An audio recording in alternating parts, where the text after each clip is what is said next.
Héroes del aire. Ramón Franco, muerte del héroe.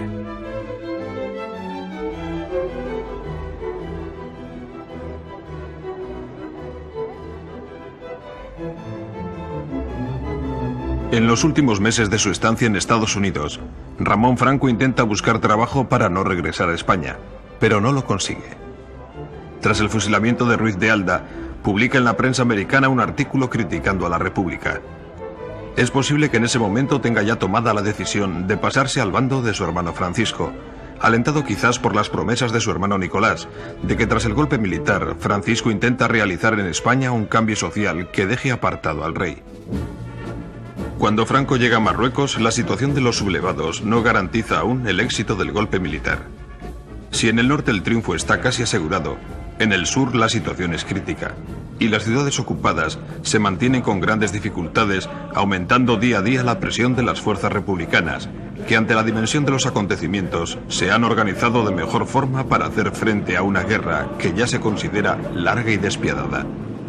Hitler y Mussolini deciden apoyar personalmente a Franco y le envían a Marruecos modernos aviones y pertrechos de guerra, al tiempo que le dan apoyo logístico con sus potentes flotas para el traslado de su ejército a la península. El 5 de agosto de 1936, Franco rompe el bloqueo de la flota republicana, que potente en unidades está a falta de oficiales que la marinería fusiló o arrojó por la borda para apoderarse de los barcos, y se ve impotente ahora para evitar el desembarco de las tropas de la Legión en las costas del sur de la península. Las fuerzas populares de la República se baten ya en todos los frentes en una guerra abierta.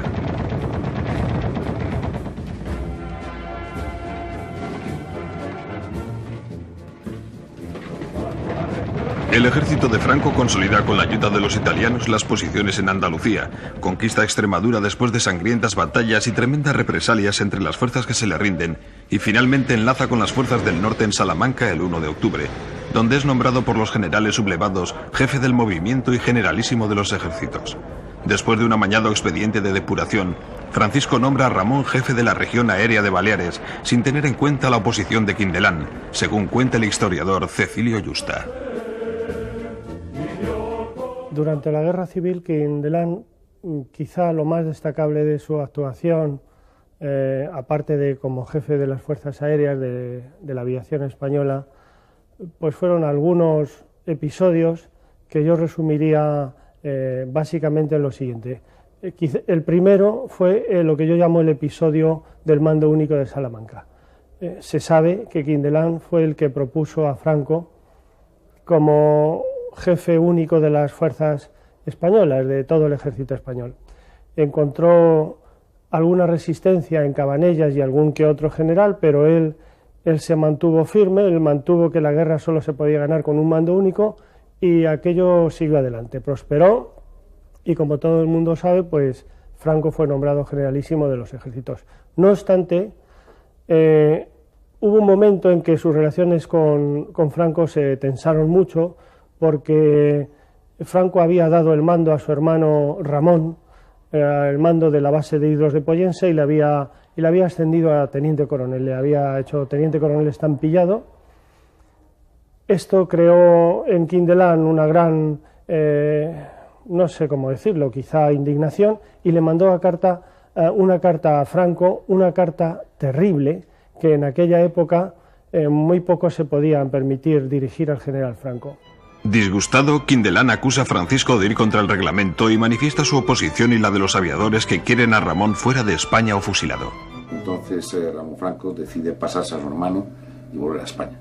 Su hermano probablemente no se fiaba un pelo de él y entonces lo manda a Palma de Mallorca, donde había un mando conjunto en el cual Ramón poco tenía que hacer porque los italianos mandaban en un lado y los alemanes mandaban en otro. Él tenía encomendadas misiones de reconocimiento con hidroaviones que realmente no eran muy combativos, y si se quería pasar a los rojos tenía al lado Menorca, que estaba a menos de 10 minutos de vuelo y podía verlo perfectamente. La oficialidad del bando, digamos, nacional, con Quindelán al frente, le dirigió a Francisco Franco una de las más duras cartas que nunca haya consentido o nunca haya recibido, tratándose de un asunto de guerra. En ella rechazaban totalmente la posibilidad de que su hermano Ramón pudiera incorporarse a las filas nacionales. Franco no hizo caso, Ramón se quedó como aviador nacional. Quindelán acusa ante Franco a Ramón de haber sido masón y comunista y preparar pocos años antes una matanza de jefes y oficiales de derechas en la base de Tablada. Y sobre todo, le acusa de sembrar la semilla de indisciplina por la que los sublevados tienen que fusilar durante el alzamiento a jefes, oficiales y tropas de aviación que se mantienen fieles a la República. Francisco esperará pacientemente a desquitarse de Quindelán hasta el año 1949, tras unas declaraciones que éste hace pidiendo la restauración monárquica y que Franco se vaya del poder porque le odian todos los monárquicos y más de 20 millones de españoles. Ramón es recibido en la base de Pollensa entre la frialdad de los aviadores españoles y el desprecio de los mandos de la Legión Cóndor alemana y la aviación legionaria italiana. Después de algunos incidentes con sus oficiales, impone decididamente sus poderes e inicia una reorganización de la Fuerza Aérea a su mando, entrenando constantemente a sus pilotos, entre los que recupera rápidamente su prestigio de gran aviador por su capacidad técnica. Varios meses después, y tras la genial idea de Ramón de bombardear Alicante con bollos de pan, que logra un gran efecto psicológico entre la población levantina, Quindelán, por órdenes expresas de Francisco, tendrá que reconocer ante todo el cuerpo de aviación los méritos de Ramón, que ha cumplido fielmente las órdenes recibidas de su hermano Francisco. Su grupo de hidros realiza constantes y diarios vuelos de reconocimiento y contados bombardeos, solo sobre barcos que transportan material de guerra para las tropas republicanas, pero en ningún caso se tiene constancia oficial de que haya bombardeado objetivos civiles. La radio republicana le acusa a diario de ser responsable criminal de los terribles bombardeos de la Legión Cóndor y la aviación legionaria sobre las poblaciones de Barcelona, Alicante y Valencia, que producen numerosas víctimas civiles, destrozos e incendios de edificios. Esto provoca en Ramón una terrible indignación que le enfrenta violentamente con los mandos alemanes e italianos. Viaja a Salamanca en busca del apoyo de Francisco para detener los bombardeos sobre la población civil, apoyo que Francisco le niega una y otra vez. No quiere enfrentarse con Hitler ni Mussolini, que empiezan a tener dudas sobre su capacidad militar para ganar la guerra. La aviación de los sublevados va reforzando sus efectivos con aviones que Alemania e Italia le envían constantemente.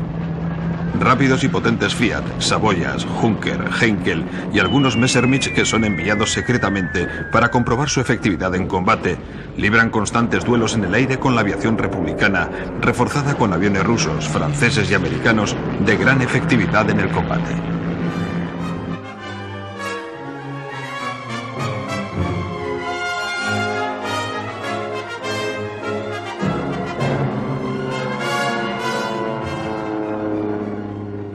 Alemanes e italianos utilizan la guerra en España como campo de entrenamiento de sus pilotos, probando su armamento y sus bombas contra objetivos de todo tipo, mientras se van preparando para la confrontación mundial que se está gestando en Europa.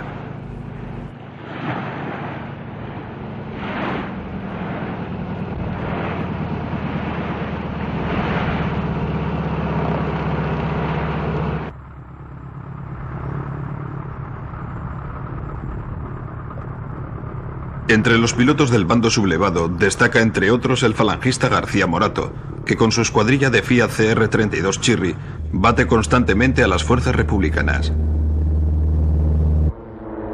En esta película, rodada por los magníficos técnicos del Sindicato del Espectáculo de Barcelona, afiliados a la CNT, vemos los estremecedores efectos que causan en Lérida los bombardeos de la aviación franquista sobre objetivos civiles.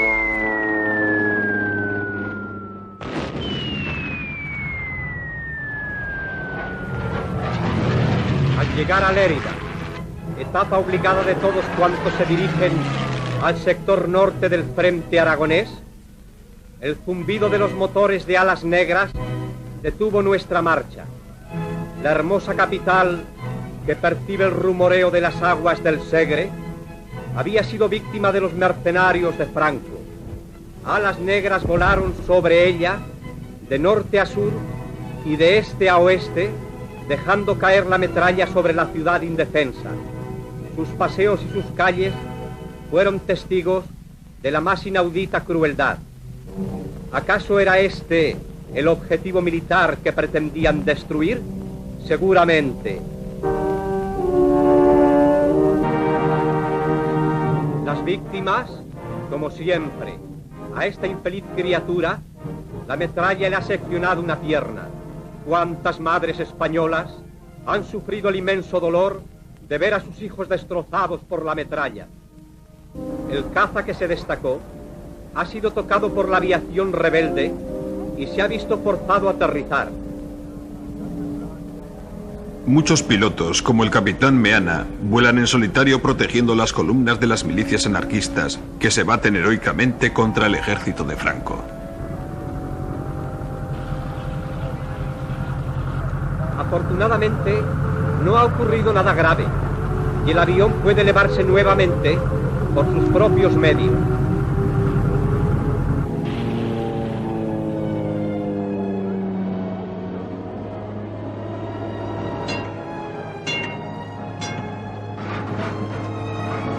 Hay que impedir la invasión, dicen, pero Madrid está invadido ya. El comunismo es dueño de sus calles y plazas.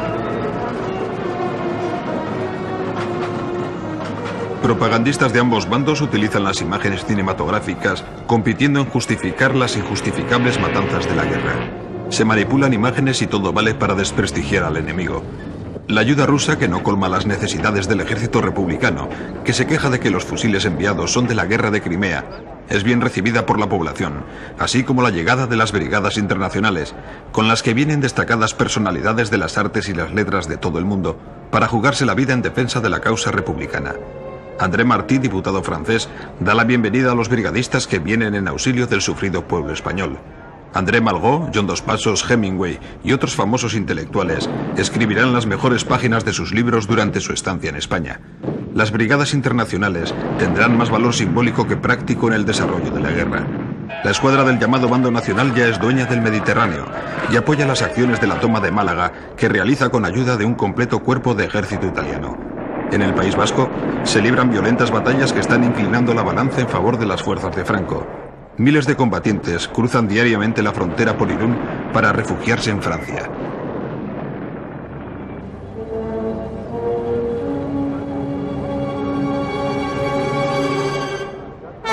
Un grupo de guardias civiles y cadetes de la Academia Militar, con su profesor el coronel Moscardó al frente, refugiados en el Alcázar de Toledo, ponen a prueba la capacidad de los soldados republicanos, que a pesar de sus esfuerzos no consiguen que se rindan. Largo Caballero, jefe del gobierno republicano, asiste para presenciar la voladura del Alcázar, con la que pretenden terminar con la resistencia de sus valientes defensores. Más de 3.000 kilos de trilita son acumulados en sus cimientos para la voladura, previa al asalto definitivo. El Alcázar vuela por los aires, pero los que resisten en su interior no se rinden. Este acto de indudable valentía es aprovechado por Francisco Franco para subir la moral de sus tropas y envía una columna al mando del general Varela en ayuda de los sitiados.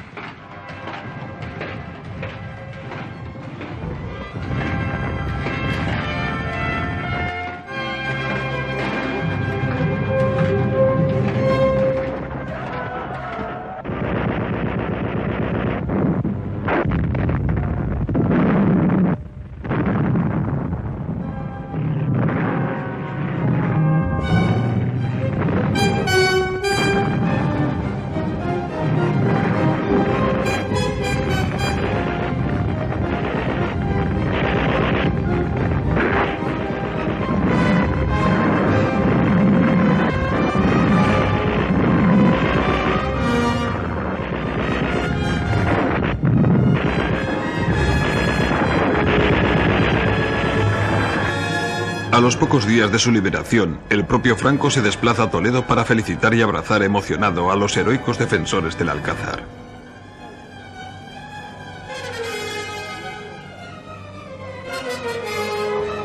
Después de una valiente defensa de los gudaris vascos, roto el cinturón defensivo que le rodea, el 19 de junio de 1937, las fuerzas del general Franco ocupan Bilbao e izan la bandera bicolor en el balcón del ayuntamiento.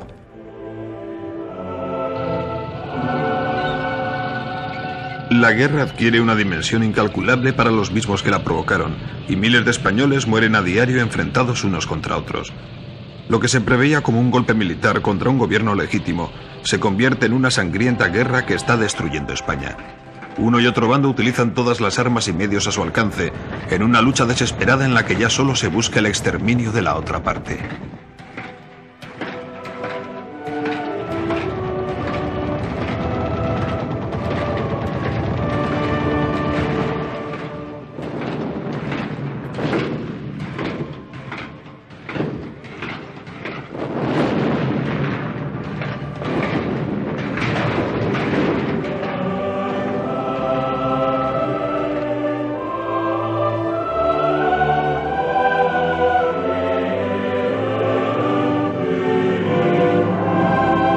Belchite es un triste ejemplo de la ferocidad con que se baten ambos ejércitos.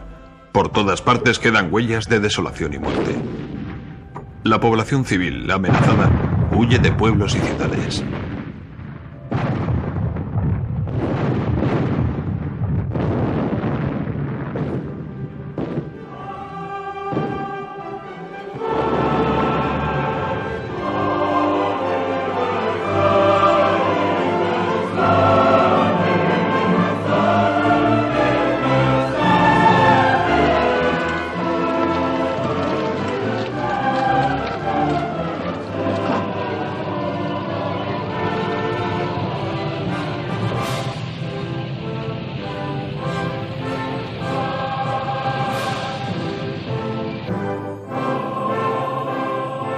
En Teruel se libra una sangrienta batalla en la que los combatientes pelean cuerpo a cuerpo para mantener o conquistar posiciones.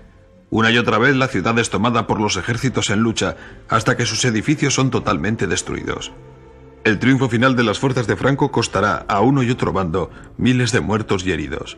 La bravura de los españoles, digna de mejores causas, solo sirve para la autodestrucción de España.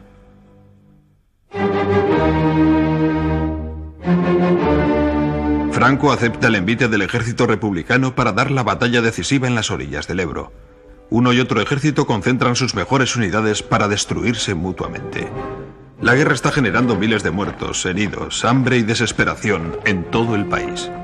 Columnas de prisioneros deambulan por los caminos rumbo a los campos de concentración.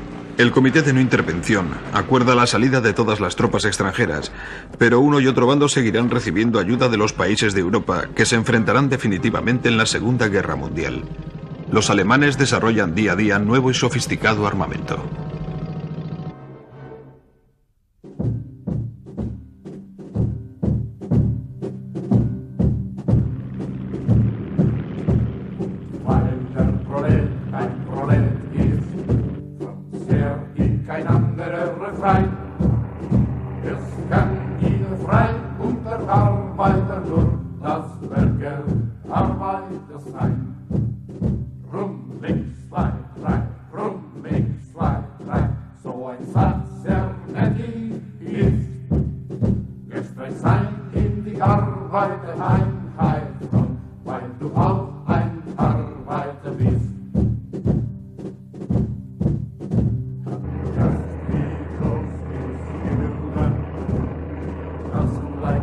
En esta película, recuperada de los archivos nazis por las tropas aliadas que tomaron Berlín, vemos el entrenamiento riguroso de los aviadores de hidros de la aviación hitleriana y los modernos equipos técnicos con que están dotados.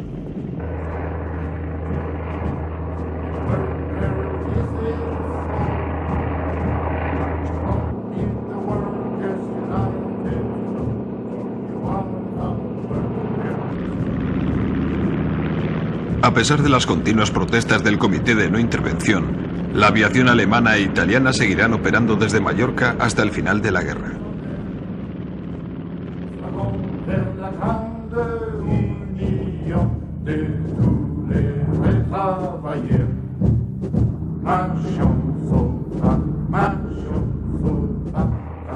El 19 de agosto de 1937, Ramón Franco, cansado ya de tanto enfrentamiento con sus mandos, solicita oficialmente que le releven del cargo y le destinen al ejército de tierra en regulares.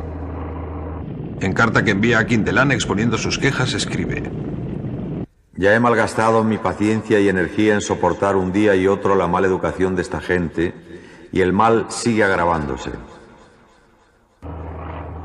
En el original de esta carta, Quindelán anotará al margen: y yo, pero retendrá la solicitud que le hace Ramón para dejar la aviación.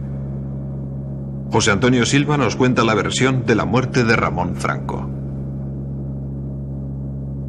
Y en un día, volando un avión, un hidroavión, el más grande que había volado nunca, el más moderno que jamás había volado nunca, el más complicado para él, está en sus últimos partes de vuelo, donde se ve que él intenta que le den un reentrenamiento porque no acaba de estar convencido con ese avión, no acaba de hacerse con el avión.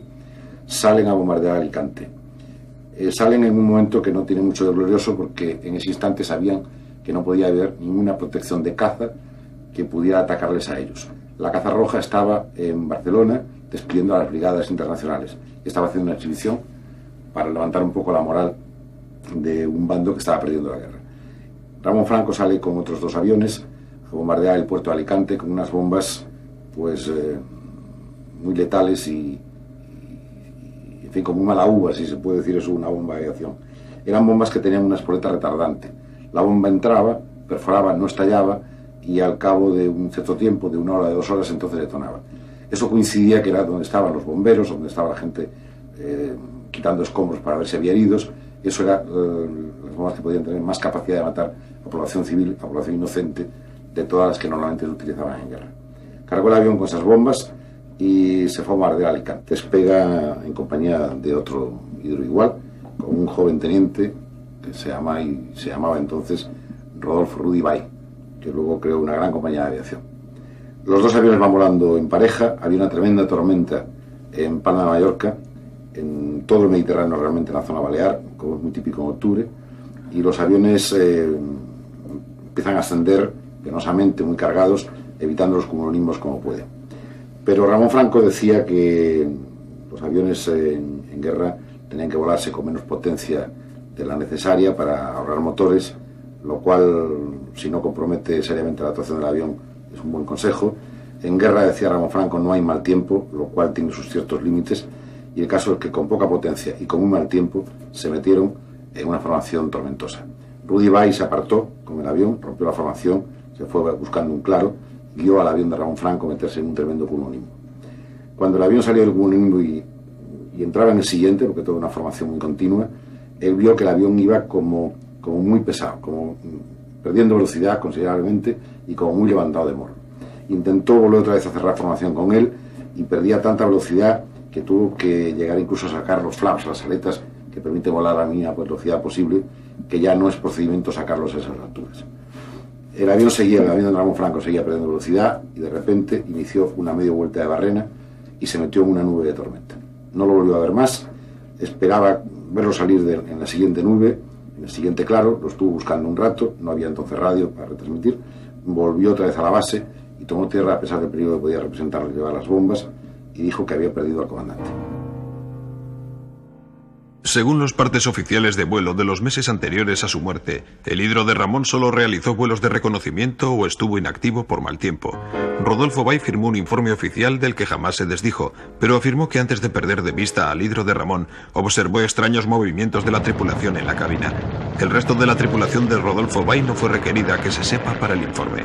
Rodolfo Bay nunca aclaró por qué Ramón Franco cambió su hidro en el último momento por el de él, ni explicó la maniobra que, según testigos, realizó contra toda norma el hidro de Ramón, remontándose a una altitud de 3.000 metros cuando el vuelo a Alicante no requería una altitud mayor a 400 metros. El cadáver de Ramón presentaba un extraño orificio en la sien, muy parecido al de un disparo a bocajarro. No existe que se sepa informe de su autopsia. Los informes de la aviación italiana citan entre el equipamiento del CAN-Z un radioreceptor emisor. Días antes, Ramón y el general Bonomi tuvieron un encuentro violento a causa de la explosión del caza 579 número 1 de la escuadrilla 52, que produjo numerosos muertos y heridos. La propaganda del bando republicano hizo correr la noticia de que a Ramón le mataron por órdenes de su hermano Francisco, cosa que hasta la fecha no se ha podido demostrar. A su entierro acudió su hermano Nicolás. Francisco envió un escueto telegrama dirigido a todo el ejército del aire. No es nada la vida que se da alegre por la patria, y siento el orgullo de que la sangre de mi hermano, el aviador Franco, se una a la de tantos de nuestros aviadores caídos. Siento al jefe y al técnico que perdéis, pero tengo la seguridad que encontraréis entre vosotros sustituto.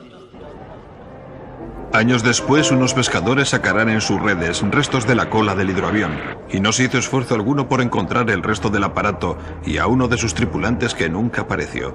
El Abel de la novela que Ramón escribió no pudo con los muchos Caínes de este mundo. Sus restos reposan en la tumba número 13 del Jardín de la Piedad, en el cementerio municipal de Palma de Mallorca. En la memoria de muchos españoles aún queda el recuerdo de la gloriosa hazaña del Plus Ultra, pero se han ignorado expresamente durante muchos años otros pasajes de la inquieta vida de Ramón, que quedó eclipsada por la fuerte personalidad de su hermano Francisco, que durante casi 40 años dirigió España con mano de hierro.